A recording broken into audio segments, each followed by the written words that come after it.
Is it Zomato or Zomato? Yeah, I honestly don't know, else we actually wouldn't have made the ad,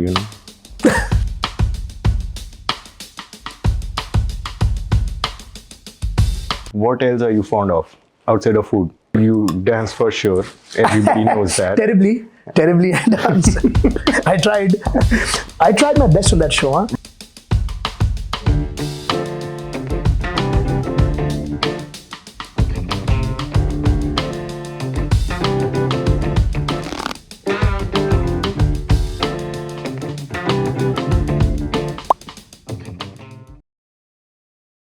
Thank you for making it here. My pleasure, brother. How was US?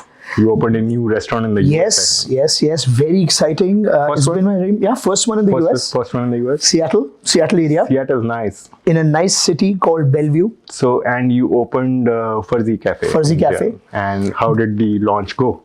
That's a great question. I'm so glad you asked this because it's fresh in the mind and it's something that I'm deeply proud of.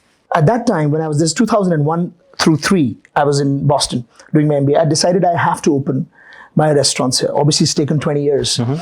In fact, to the dot, I exited in 2003 to the dot. It took 20 years, and I'm finally there. It's a huge accomplishment. I've always really loved the consumer culture of the US. It's something that I wish would exist in other parts of the world. They are a very fair country, a meritocracy, where if you do a good job or if you build a good product, there'll be enough consumers to consume it. So, a positive sense. The restaurant launch was very close to my heart. Finally, it happened. The mayor of Bellevue cut the ribbon, so to speak. Nice. Funny story again, we didn't have a scissor, so we actually dropped the ribbon, but it was funny and she found it intriguing. Even before we opened, we were sold out for about 10 days. Nice. We now open at 4 o'clock because there's no way the kitchen team can manage a lunch and a dinner. Okay. And that street is very popular. So we open from 4 o'clock till I think the last order is at 11 o'clock. And they're serving about 400 to 500 customers a day. Wow. Hopefully most of them happily. But yes, some initial teething problems, but overwhelmingly great response. And just blown away. It's a big tick mark I had for my professional career, and I'm very glad to say that it's finally been done. And did you send a team from here to the US, or did you recruit a team in the US? How does the people movement work when you're launching in the US? The biggest challenge when opening a restaurant in the US is the visa system. So the restaurant had actually been ready for about 6 months. Okay. Even the board was up. Okay. So a lot of people passing by were saying, but we had an opening soon board also installed in the main door. It was all covered up with film, that blocking film. And the visa process just took way too long. The time just to do the interview was very long. So that was a big concern. Obviously, our new store opening team goes to every new location. So that's about 4 people. We couldn't get 4 visas. So we actually had to send 2 people. But they're doing the job of 5. Startup mode, huh? Startup mode, bro. I love being in an agile startup mode, right? And, for those 10 days that I was there, Deepinder, I did not even know there's another restaurant that I have in the world. I thought this is the only place. This is my first restaurant, and I felt like that. Because for me, the US itself could be a huge market. And I wanted to tune everything else out. And the time difference of 12 and a half hours helped. Actually helped. Okay. Because I didn't have to respond to emails quickly. They were waking up, I was sleeping. They were sleeping, I was just about to wake up. And kind of helped also to some extent. But there was this time where I could use that as almost an excuse to kind of delay the immediate response that sometimes people expect. Fair enough, yeah. And focus. That focus really helped. And then the team must have gotten a lot of things done on its own as well, because you are not there to respond on it. Seriously. So they're very good. I told them, listen, I'm on a mission. It's a very important mission. Reach out to me for critical stuff. And I'm very happy to say that I don't think I got a single inward call. Every call was because of my own internal anxieties to check up on what's happening. Right. So they weren't really built out of them needing me, which is a great thing for a leader, right? You know this. You run such a large organization. You have to delegate. The delegation worked. People understood that we're there for an important task. Beautiful. And it worked very cohesively. It worked beautifully. The moment I got back, reality washed upon me like a tsunami, and it was back to the grind, so to speak. I was just telling one of your colleagues outside that it was back to the grind, man, keeping our head above water, paddling away like crazy under the water. Super cool. So let's go back to history, huh? 2003 is when you graduated. Yes, from Boston, yes. And what were your dreams? Kya karna tha us waqt? And you had a legacy to actually live up to as well, right? So what used to go on in your head 20 years ago? Not much else. Food. It still is. It still is food. I grew up in a family where I was exposed to the business of food. Apart from just the amazing delicacies that my father exposed my palate to from early teens, not even early teens. I would say in the single digit. When I was 9, 10, he was exposing us to food that people would not have had till they were in their 20s. So he was a passionate foodie. Absolutely. He had devoted his whole life to that. So growing up in that unique family, which had every vacation planned around food, every trip planned around food, the conversation at lunch was about dinner, and at dinner was about the next day's breakfast. Growing up in that kind of a family, you can't escape it. It becomes part of you. Yes. So even before I went for the MBA, I think I would say maybe pre-teen years, maybe when I was 12, 13, I decided I'm going to get into the restaurant business in some way, shape or form. I did not have any idea what I'm going to do. I just loved my father's lifestyle, and obviously for every son, the father is the hero, and he was really a bigger than life, larger than life kind of a soul. I mean, his presence was incredible, and he was an authority figure, but a empathetic authority figure in a way, and I was just enthralled by him. So I decided at that time that this is all I want to pursue. So the idea of getting into the MBA was to arm myself with the knowledge and the exposure to be able to build a business of scale. The dream was to go arm myself with the knowledge, come back to India and take Dad's legacy forward. By that time, before I even went in 2000 of November, my dad had a very big paralytic stroke. So from a person who was arguably one of India's top most frequent travelers, he was always on the move, his belly at home, to complete bed rest overnight was a shock to his system as much as it was to, probably a bigger shock to him, but an equally large shock to me. And I wanted to do whatever it takes to make sure that he remained aligned, he remained engrossed. He had still some, light at the end of the tunnel. So even though initially I thought maybe I'll work in the US for a couple of years, then come back, but considering the situation he was in, I quickly finished my MBA. And in 2004 mid is when I got back to India. And the express goal was to now start the business. And that's how the journey started. So we started with Punjab Grill, which was a food court outlet initially. It started in various parts of North India, and then Street Foods of India. And then we turned it into the larger format Punjab Grill that exists today. Obviously, I've exited that company. I don't own that company anymore. I exited in 2012. But that was the first stepping stone in a way, but something that I'm very proud of. So that's how the question of legacy was extremely important in my head. And to this day, the kind of positive pressure that I face every morning is, what would my dad think? Would he be proud of the steps I'm taking? Am I doing this with enough integrity? Am I doing this with the right goals in mind? And his goal was always to put Indian food on the global palette permanently. He got annoyed when people did not give Indian food the right credit that it deserves. He loved it. He devoted his whole life to it. Absolutely.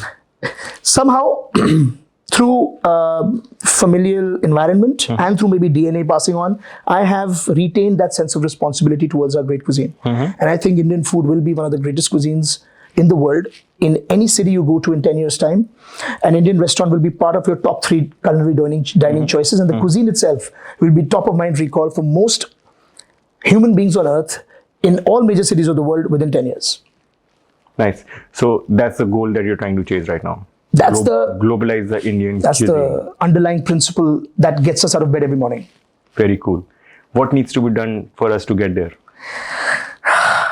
100 things, literally. I'm being a little, I'm sure, petite by saying 100, but it's actually many things. And the first thing is to feel pride in what we have, to understand what we have. We have arguably the world's most sophisticated cuisine, the one with the deepest culinary philosophy that is based in our original Ayurvedic senses and science. Our ancestors were incredible people. The 5,000-year-old civilization, one of the oldest, one of the smartest, if not the smartest. I'm going to be biased when I say that. But I just really believe that our ancestors had something special going on in the brain case. They built food based on time of year that you were born, on the season. They had scientific principles that to this day hold water. They were very intelligent people. So first we have to realize, what is our cuisine? It's a deeply rich, diverse, and sophisticated cuisine, unparalleled anywhere in the world. We have more variety in north of India or south of India or west of India or east of India, just these sectors, than most continents would have. Than most continents. Than most continents would have. Our skill amount required to build Indian food is extremely hard. The process is laborious. The thinking and the flavor compilation, it's like chemistry almost, combining what peppers, what spices go together to create that final product that hits the brain and creates that dopamine effect. I think that's what our ancestors mastered. And it's our privilege and our duty to be able to take it forward. So as long as we realize that this is the key goal and we have pride in this, then it becomes easier. And the way, to answer your question directly, the way to do that is by exporting our culture through our food, by opening great quality restaurants across the world that present Indian food in the right light. And I'm talking about master Italian chefs running some of the world's best restaurants that have said this to me, that the delicacy and the flavor effect and the sophistication of Indian food cannot be matched by any other cuisine. And these Italians are saying they are so proud of their own food. So great restaurants, great chefs, great marketing, good packaging, together in this perfect synergy. You have to get everything right, to be honest. There's so many parameters. So many parameters. It's never just one. Absolutely. And you started off with being a dine-in first person, and that changed over the last couple of years. Tell me about that. You're so right. And so many people have asked this question. Coming from you, it's very pertinent because, of what you run, such the largest delivery company in the country. And had you asked me in March of 2020, before the COVID hit, what do you think of delivery? I would have said, I don't believe in it. I don't think I can control the environment in which it's sent. I don't think food safety standards could be met. At that time, I used to think that. And that, I'm not able to control the guest experience in a way. And I thought, my dining is doing so well. Why do I need to focus on two things? I might even dilute this. Then the COVID hit.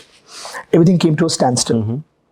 And I realized, wait a minute, my company has literally at this point in time, for that 1 month when everything was on lockdown, zero turnover, huge cost, rents, salaries, vendors, so many things need to be paid, right? Even though you're not buying anything, you still have a cycle, you have to fulfill that cycle. So it completely dawned on me that I have to figure out a way, what if this is now a norm? What if we have to do this in the future? So I started I think this was May, when everything was shut, or when the lockdown, when you could still go out if you had some important work, you go out once a week or something like that. When that was allowed, me, my wife, and our main R&D chef, Santosh, we started visiting one of my restaurants in Mehroli, Swan, and we started doing trials for Louis Burger. This was in literally a year before we launched it. So 1 year we were working on it, trying to convince ourselves. Then it opened, then we again forgot about it. Then again lockdown hit, then again we thought about it. Then we realized, wait a minute, this burger is epic. So in the heat with no electricity working, because the generator had not been serviced and something was wrong. In the heat, in the summer of May 2020, sweating, we did trials for about a month. Because ek to kuch aur karne ko nahi tha. There was nothing else to do. So we had all the time. And we really realized, man, this is something really good. We realized that this is something really good. And we can really create a high quality gourmet product that can actually reach people's homes in the way that we want it to reach. And they can have a close to restaurant experience at home, a gourmet experience at home. That was the switch in my head. I said, if this is possible, which we tried because we carried the food home in flimsy little bags, ate it after 1 hour without heating, ate it after heating in a microwave, ate it after heating in an oven. By the way, never use a microwave as far as you can. It does not, it messes with the molecular nature of the food. Not from a health standard, but from a taste standard. I'm purely speaking from taste. Always use the oven, just as a guide. But so we realized this is something huge. And I love burgers and I never could find a good burger. But I never thought I could build a restaurant around burgers. But a delivery kitchen, absolutely. Fast forward to April of May, exactly a year later, or maybe June, we launched in June. So a year and 1 month of 2021, we launched Louis Burger. Very quiet launch. I have no idea what this is going to do. For us, it's just a delivery brand. I just called a few of my friends who I thought knew food and I sent them the burgers. They became viral overnight. So viral at that time. This is just after the second lockdown, when that bad variant had hit, and there was so much carnage across the country. Very sad. We launched it, became viral. We were selling thousands of burgers in a day from 2 restaurants, from 2 little cloud kitchens, 150 square feet each, or maybe 200 square feet each. They were in Delhi? Yes, Bombay. First stores opened. One was in BKC and one was in Lower Parel. From Union, one of our restaurants. Nice. It became crazy. And my chefs became so proud of what they had built that I just thought of delivery in a completely new light. And that's when the delivery bug hit, and boy, has it hit. I'm deeply infected by the delivery bug. I love the delivery business. For us as a company, it's a major pivot now.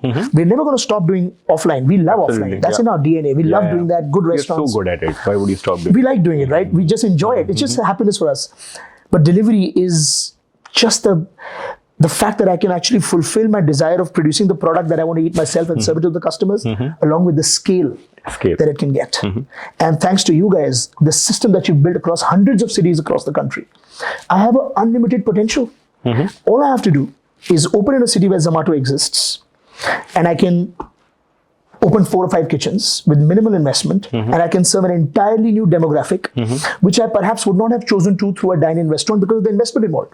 Absolutely. Maybe in Ranchi or in Jabalpur. By the way, I have restaurants in these 2 cities. But I'm just saying, it is still a bigger of a risk to open a Farzi Cafe than it is to open a delivery kitchen. And the cloud kitchen, if done right, has a similar potential to a dine-in restaurant in terms of sales. Revenue? Yes, in terms of revenue. So in a city for us, say if I open 4 Louis Burger places, which is about 200 square foot each, let's say it costs about 1 crore to build that.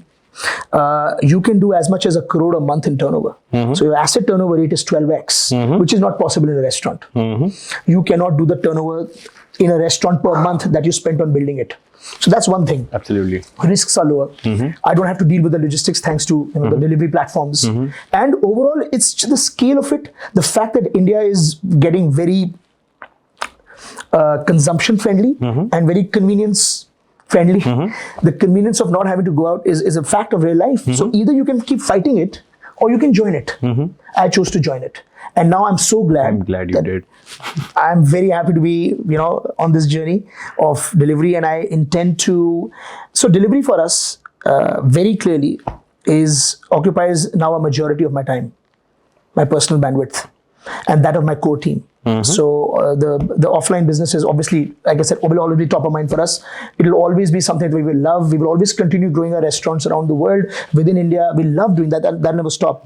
But this vertical now is our new startup mode kind of mentality that is embedded into us, is now our new baby. And we are very excited about it. And we intend to, chart the length and breadth of this country with high quality gourmet food delivered to people's homes. Super cool, man. So how many brands do you have in total right now? Dine-in plus? I would say about 11. 11. Including... about 11. About 11, I would say. No. Because there are a couple ones opening up. No, because, there are some in the works in the delivery space. Another good thing about delivery is that you can really create these products much faster. All you need is some really good branding and packaging. The rest of it is just your digital marketing and all that spreads the word. Obviously, the kitchens can be shared because you don't need to, for example, build a new kitchen. You can always use the same kitchen, provided it has space to build another new cuisine altogether. Like, for example, if I want to start tacos, I can do it in a Louis Burger kitchen. Absolutely. Without any additional capital, without any additional manpower, maybe a little bit extra equipment required, maybe a little bit extra space, some tables. Packaging for the most part. Packaging, of course, and branding cost of building it. In fact, we're taking it so seriously that we've hired one of the top agencies in India just to do the branding for one of our new brands. Okay. I can't talk about it right now because it's under wraps. But I'll tell you after the interview. I think I already know. You know about it. You know about it. Yes, we discussed it last time. But yes, so it's beautiful the way Super excited. Super excited. So Zorawar, tell me more about yourself. What else are you fond of outside of food? You dance for sure. Everybody knows that. Terribly I dance. I tried my best on that show. Huh? Why? I'm still how a terrible did you get dancer. there? What prompted you to go there? My wife forced me. Forced you? She literally forced me. My son said don't do it because he thought I'll embarrass him on national TV in front of his friends. Not that any of his friends, he's 10 years old. Or he was 10, now he's 11. At that time he was 10 and I said, listen, what 10-year-old watches Jhalak Dikhla Ja? Okay, nobody watches it. They probably don't, nobody has even a TV connection at home. Correct. All you guys are watching YouTube. So he was against it. My wife said, listen, you got to do it. It had been about 4 years or 5 years since I'd done MasterChef in 2016. Yeah, so it had been 5 years. And she said, listen, it's time. I mean, you had to be constantly on TV. So I kind of thought, listen, I don't know how to dance at all.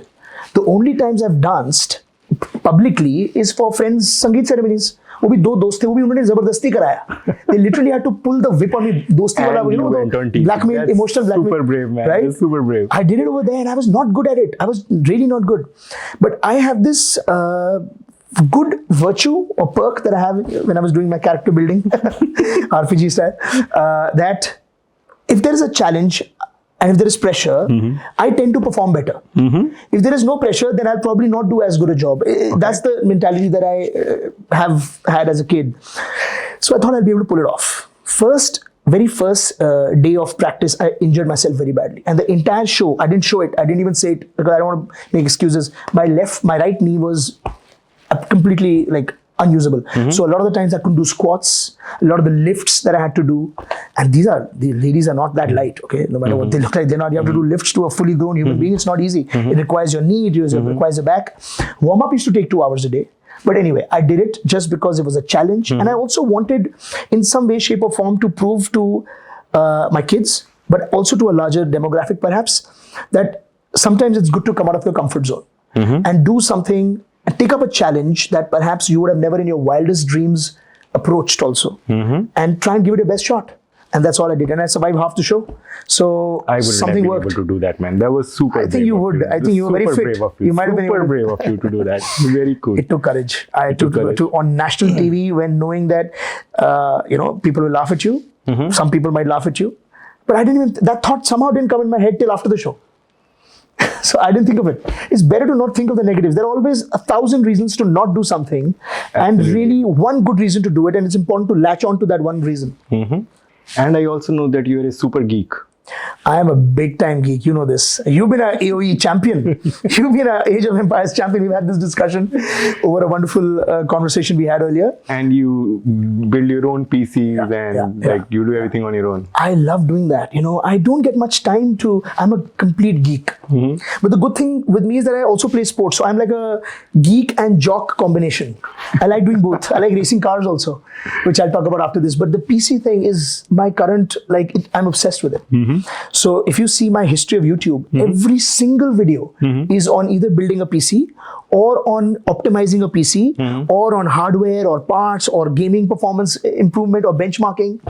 And my goal of building these PCs myself is I buy the best parts, build it myself, because then it gives you pride of having built something, and then benchmark it on the first few days before the big guys have come on and started, and get your name on the top 10 leaderboard of 3D Mark. It's a benchmark software. And boss, because I get the card in the first, one of my friends works at NVIDIA in the US. He's one of the top guys. He's worked there for 20 years. So मेरे पास card सबसे पहले आ जाता है. India का first card of NVIDIA मेरे पास होता है. So मैं डालता हूँ कंप्यूटर में, उसको पूरा सुपर करके ओवरक्लॉक करके एक बेंचमार्क रन करता हूँ. That benchmark run usually is able to put me in the top 10. I get major pride. Next day I'm out of the top 10 completely, and within a month I'm not even in the top 50. But at least I can take a screenshot and I can say, boss, for a few hours I had one of the fastest computers in the. So it's the the creation aspect, the geek. I've always been a geek and a gamer. Now time doesn't permit to be able to game that much, and just travel is just that way. And same thing with the car racing. Up till recently, I was very regular at the racing circuit, and we're part of this Cannonball Club, which is a car enthusiast club which likes to race around the track, and just go there, spend a whole Sunday. Preferably not in the summer because the cars heat up too much and the track is like at 60 degrees, literally. The road temperature is 60 degrees, so you can't run your car long for that. But go in the spring or in the winter and just race and get a good time. And so, it's fun to see, okay, I got a 2 minute and 10 second around the Budh circuit, which is a Formula One legitimate circuit. Absolutely. It's a high. It's a high. It requires a lot of skill. It requires a lot of courage because you're going at breakneck speeds. Have you ever crashed a car in the Budh circle? Yes, I did. I didn't crash it, but I went into the gravel. But that was not my own car. It was one of those those specially made kind of racing cars, but not the very expensive ones. But the track provided it to us, and because it was not my car, I took extra risks, and I went into the gravel. But yeah, these are the passions. These are things that. So you're brave in so many ways. going to a dance show, That was real. That was real courage, racing man. on Formula One tracks. But yeah, you have to do it sensibly. You have to measure the risks and not take undue risks. And you've got to break. If you don't break, it's over. Yeah. You've got to break in time. And the one who wins the race is the one who breaks last. Absolutely. Yeah. So Deepinder, as founders, the buck stops with us.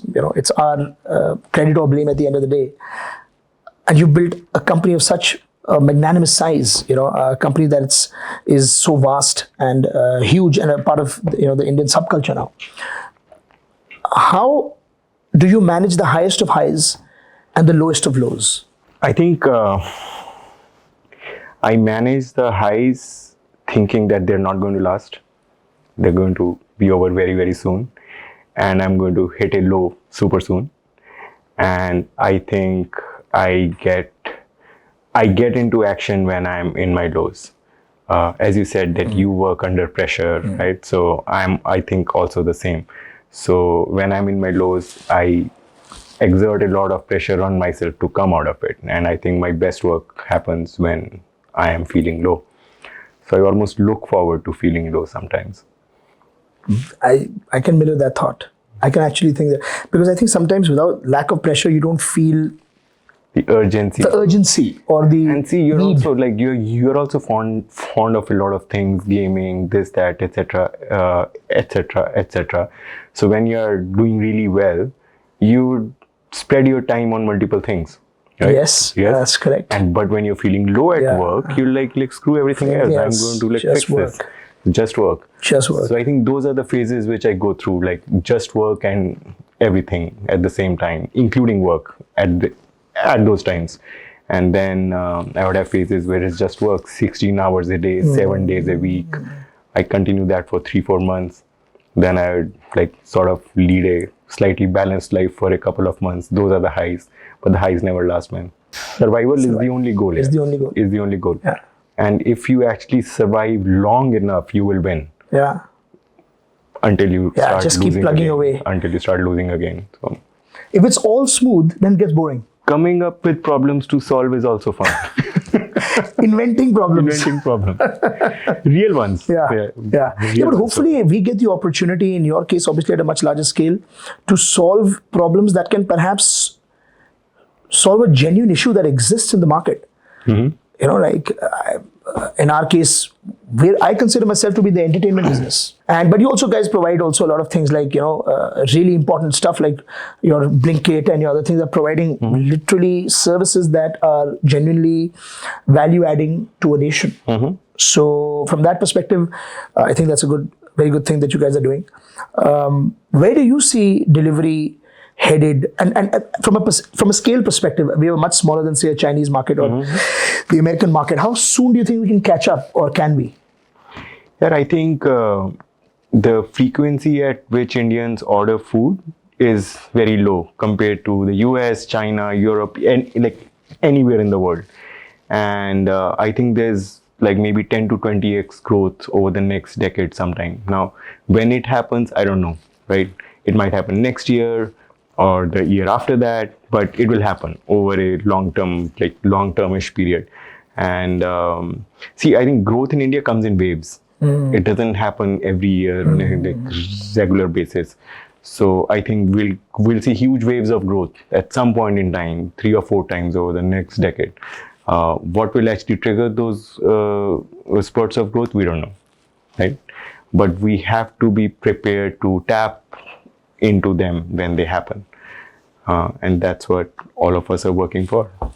Yeah, I think the moment we are able to provide a genuine service that was needed, like in my case, I genuinely think from the core of my heart that great food should be democratic and available to all, and should not be expensive. Why should you have to go and spend 2,000 rupees on a burger in a 5-star hotel, which is really good quality, when I can send that burger of equal quality at a fraction of the cost to your house, using the same ingredients that... So I genuinely believe that there was a gap of great quality food being available, and by using the delivery platforms, we have been able to, in my opinion, to some small extent, been able to plug that gap. And I think that's what drives us every day. So whichever brand I build in the future will always be in the white space of gourmet, where I'm able to genuinely figure out a gap that exists for that particular product or cuisine, and then figure out a way to make high quality food with good quality ingredients and deliver it nicely to your house. Absolutely. And I think there is a dearth of such brands and products in the market right now. And premiumization needs to happen. Absolutely. And it hasn't fully happened yet. Yeah. And premiumization, the delivery space is very different from premiumization in the offline space. Yes. But in the offline space, it can go up to crazy prices. Here, even the most premium brand will always be cognizant of the fact that you're not rendering any service. Correct. So you have to price the product accordingly. And I think that's good for the consumer. Absolutely. Because that same burger in a dine-in format, because of rent and salary costs, I would have to mark it up. Otherwise, I can't make money on it. But in delivery, I don't have to. My rents are lower. Obviously, there's a commission thing that we all have to pay. But I don't have to pay the vast salaries. I can open a smaller space. So the rental occupancy costs are lower. And I think that's what is good about the delivery business. And it makes me, a person like me who loves to create new brands, it gives me the opportunity to build new brands at a quicker pace. And let's say a decade from now, where do you see more of your revenue coming from the offline or from the online space? To be very honest, my offline will continue to grow very extensively. As a company, we think online has far more scale possibility. I don't know about the revenue. I can't talk about it right now. Will I have way more online stores than offline? Yes. Probably an order of magnitude more because they are easier for us to construct. Will I be in far more geographies at least within India, via the online route? Yes. But like I've said before, I'm never going to disown my first true love, which is offline. I love it. But the growth, for sure, for a company like ours, is going to be skewed towards online. What I like about the delivery business, that it's a very pure business. If the product is good, it will sell. If the product is poor, it will never sell, no matter what marketing you do. I can't hide behind customer service. A manager going and apologizing, giving some free cocktails to recover the experience. And that's it. Yeah.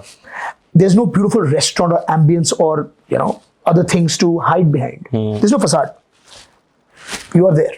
Your product is the hero. If that burger, that pizza, that biryani, that fried chicken is good, people will order and order and order and will order to their heart's content. And if it's not good, no matter what discounts you give, no matter what you try and pull from a marketing perspective, no matter how much money you spend on performance marketing, you're not going to get the result. You're not going to get it. And you're going to be throwing away money. You have to get enough of repeat customers coming to you for you to make business sense. Most important thing. If you don't get repeat customers, your business is not going to work. It costs 10 cents to the dollar, you know this, to reacquire existing customer, then to get a new one.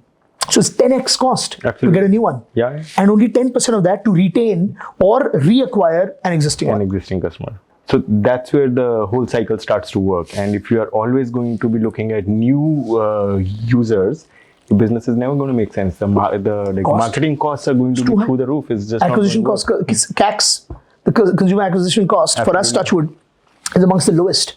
We spend less than 4% of our turnover on platform marketing. That's one of the lowest. Yeah. Like people typically spend 8 to 10. 8 to 10%. A little bit more on performance. So if you overall add it, it's still less than 8. Performance plus platform. Platform is the majority for us because that's immediate efficacy.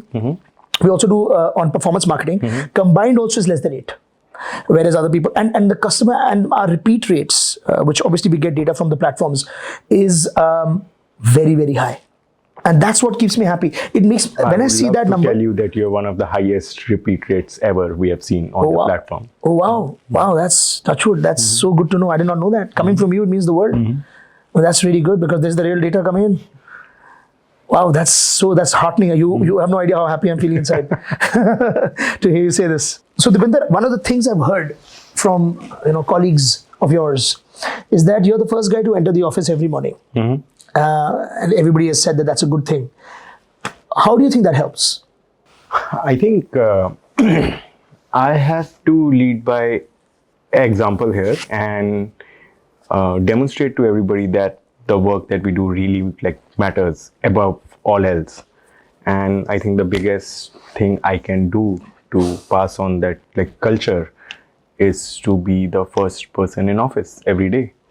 And I've seen that whenever I do that, I think the culture, at least in my own perceived sense, like starts going up. And whenever I stop doing that, the culture starts falling. I've seen this pattern working with me, so I'm just sticking to it now. That's a very valid point, because I think you have to lead by example. I think that's what the basic crux of what you're saying. You have to lead by example. I mean, if like I am late, our team will just think that I don't care. And if I don't care, why should they care? Right. Yeah. So, I mean, you have to demonstrate, like I have to demonstrate the most amount of care for the company that we are building. There's no other way. I think for all the people that are watching also, I think it's very important to understand that a company is like a child, especially for a founder. I think it should be for everyone working in that company, but it's literally like a child that needs to be cared for its entirety. A child you can still let go of at 24, 25, they become independent, right? And if it's a good child, 20, if it's a bad child, lifelong. But a company is like, in that sense, a child that you'll need to nurture, preserve, protect against all odds forever. And I think in that sense, it is a responsibility, but also it gives you that extra impetus, right? It's very important for people that are watching, that want to build big companies, to realize that once you open your business, you have to baby it forever. Yeah. You then yourself become a secondary. The company owns you, and you don't Company own owns the you, company. Yeah. and you will do anything to preserve it, and you will put yourself second, like you do for your child. So in that sense, the best analogy would be to equate a company to an actual child. Absolutely. And you will do anything for it. You will probably die for it. So kids, I'm sure most parents would say that I'll take a bullet for my kid. I would happily. I love my children. The only thing that I perhaps would put ahead of the company would perhaps be my children. I don't think anything else I would put in front of my company, because I've built it, and it feeds my company. It feeds the families of so many people that work there. It's a sense of responsibility, and it's the responsibility of an entrepreneur or a founder to make sure that not just their personal vision or goals where they want to go is achieved, but you take people along with you on that path where they also get the benefits of the hard work they are putting in. Because what can we do alone?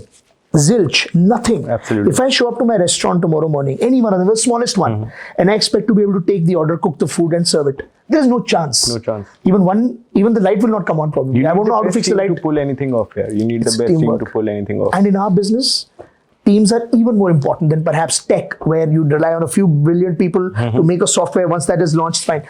Aapke aur hamare mein to there is tech, but also a lot of people management. Yeah, I mean, businesses like ours can actually work in spurts of great work. You don't have that option. You have to be consistent. Every single burger or pizza or biryani or fried chicken that you churn out has to be great. Like, you're only as good as your last service. Absolutely. Any other question for me? Yes, I have one question that is top of mind for a lot of people. I've seen this very engaging ad that you guys have put out. Oh, that one. You know what the new ad is? Yeah. So I have a question for you. Is it Zomato or Zomato? Yeah, I honestly don't know, else we actually wouldn't have made the ad, What do you think? I've always called it Zomato. No, that's not true. Oh, so it is not Zomato. Maybe it is. Or maybe it is.